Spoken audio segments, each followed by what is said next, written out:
Hey physicists, I'm going to go through a real live number problem for a projectile launched on a hill. I've done this in symbol form in a PDF on our Schoology page if you want to check that out, but figure giving numbers will make this a little more tangible.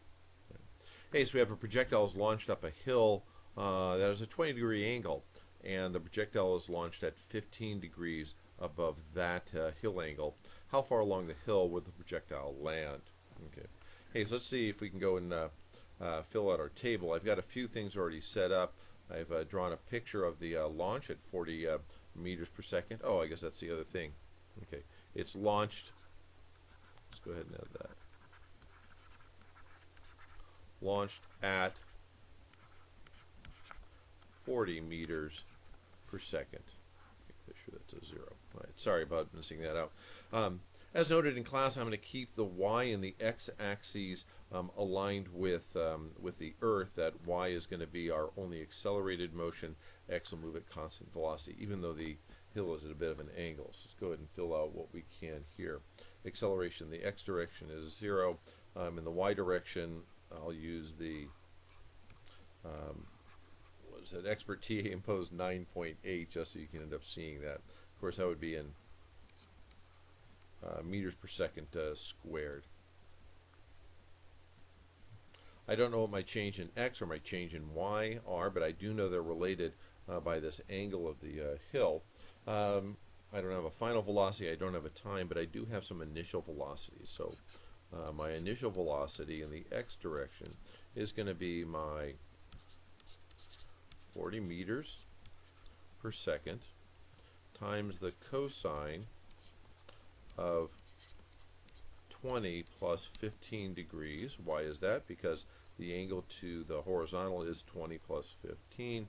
So I'm going to get a velocity in the y direction of 32.7 meters per second. How about in the y direction, the vertical direction? Again, we'll have 40 meters per second times the sine of 20 plus 15 degrees.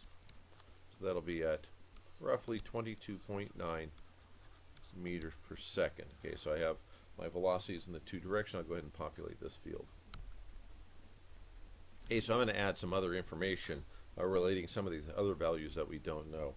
Hey, so my change in x is going to be my initial velocity in the x direction times the amount of time. Okay. And my change in the y direction, that's my accelerated motion, is 1/2 minus g, my acceleration, times time squared, plus velocity in the y direction initial times time. Right. Well, I've identified a few of those other things that I'm going to need. Hey, I can see that time unites these two things. So let me put time here. I'll rearrange this equation. I know that, hey, my change in x divided by my initial velocity in the x direction will equal time. Okay, well, I can substitute and start getting rid of some of this stuff here. Hey, looking at the things I know here, I don't know delta y. I know what g is. I don't know what t is. Can I simplify this a bit? Yeah, I could put t in place here, and I have delta x over v initial in the x direction. I do know that, but I still don't know delta x. So let's see if I have a relationship. Hey, I do have a relationship because I have an angle between the two of those.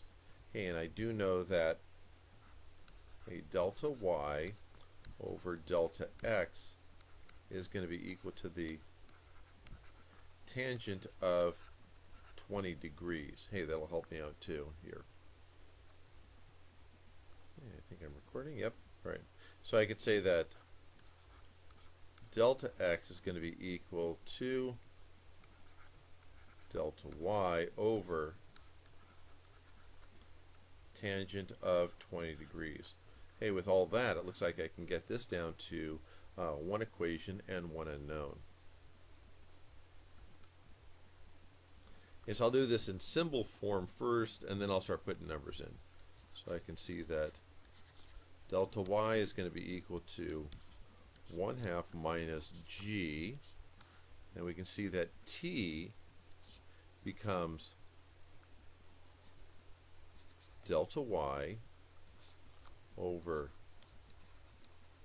tangent of 20 degrees times v initial in the x direction squared. Hopefully you can see that. A t is delta x over v initial in the x direction, and then we can substitute our delta x for delta y over tangent 20. I've got that here. Okay, plus v initial y, and we come back with that odd thing over here, delta y over tangent of 20 degrees over v initial in the x direction. Okay, we look through this now. The only thing I don't know is delta y. I know what minus g is. Tangent 20 is a number. V initial in the x direction I can get from my table here. V initial in the y direction I get from the table over here. Everything else I knew. Everything else I know. I'm going to do a little simplifying and turning these into real numbers. Okay, I'll pause that so you don't have to hear me just grinding away.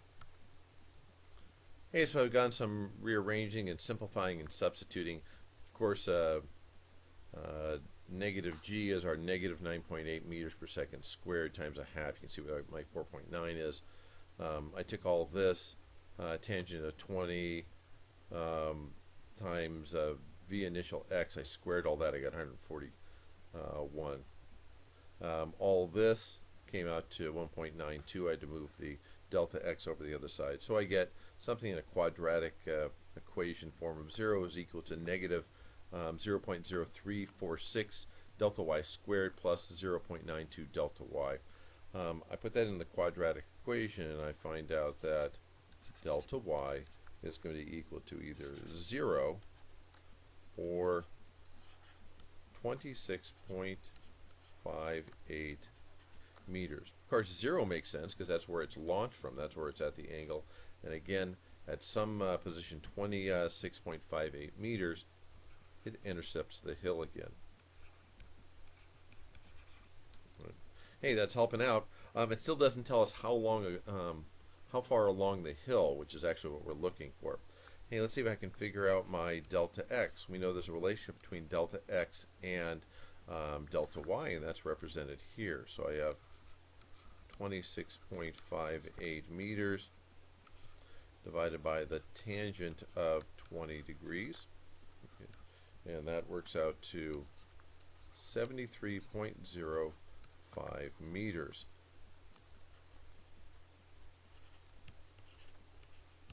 Kind of interesting. We know how far it's gone along in the x direction, along the y direction, but we still haven't actually figured out time. Not that this question is asking for it, but it's just kind of a bit ironic that we haven't.